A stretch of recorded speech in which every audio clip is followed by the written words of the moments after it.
At midnight, a girl knocked and said, "Mama needs help." The Hell's Angels' response stunned everyone. The night was so still it felt broken, the kind of silence that presses on your ears and makes your own heartbeat sound too loud. Rain crawled down the windows in crooked lines. The roads were deserted, and the only glow on the edge of town came from a flickering gas station sign. Inside a house that looked as worn as its owner, a man once feared by everyone sat alone, haunted by the ashes of his past. He had been known as the kind of biker people crossed the street to avoid, the kind who carried storms in his eyes and the scars of too many bad choices on his soul.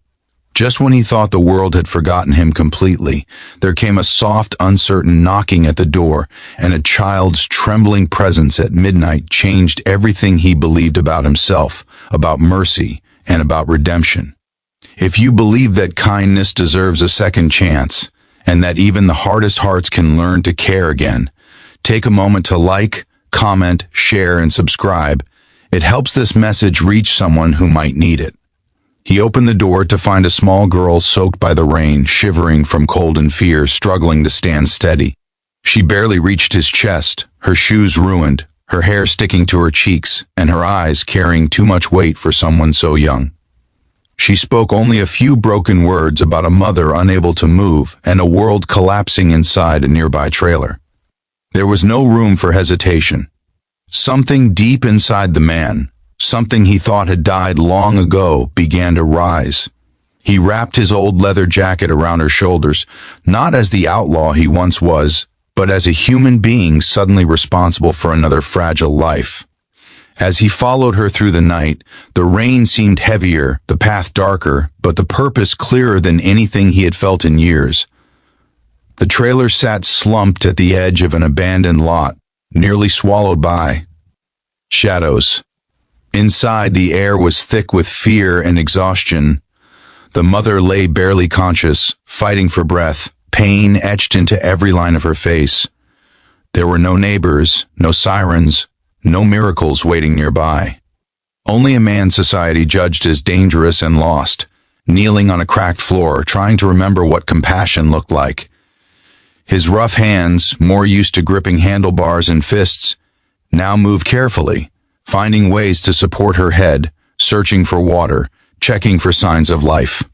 He had no medical training, only instinct and desperation. Still, he refused to let the darkness take her without a fight.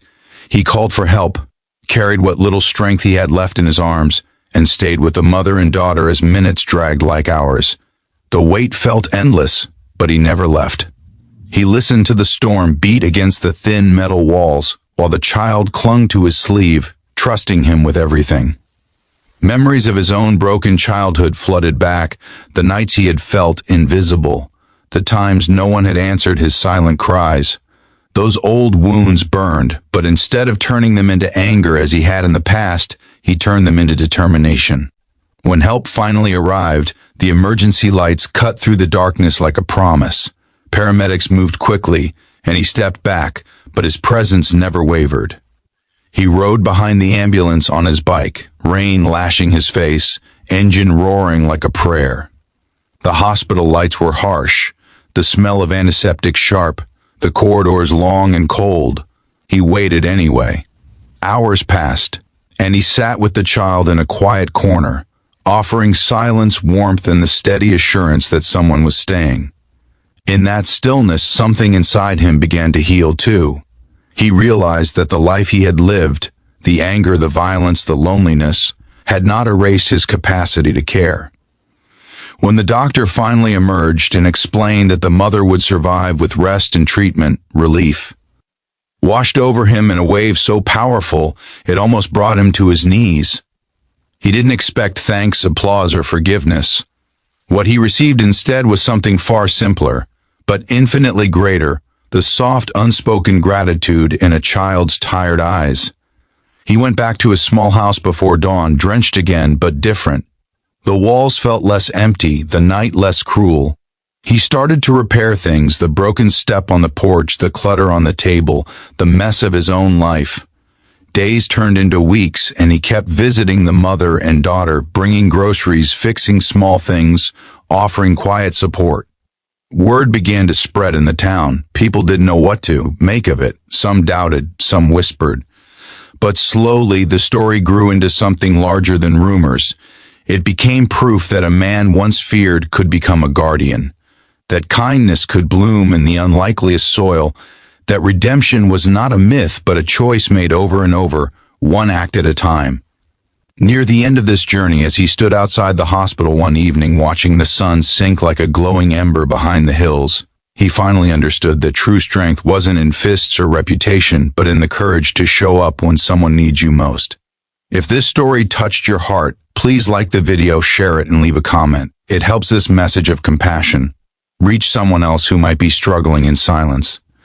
And here's a special request before we close. Write in the comments what kindness means to you, or share a moment when someone gave you a second chance. He rode home that night with a quiet smile, not because he had become a hero, but because for the first time in years, he had become human again. The road was still long, and his past still heavy, yet the darkness no longer owned him. Somewhere behind him, a mother healed, a child slept safely, and a town learned that even the most unlikely heart can carry light. And sometimes, one midnight knock is all it takes to awaken it.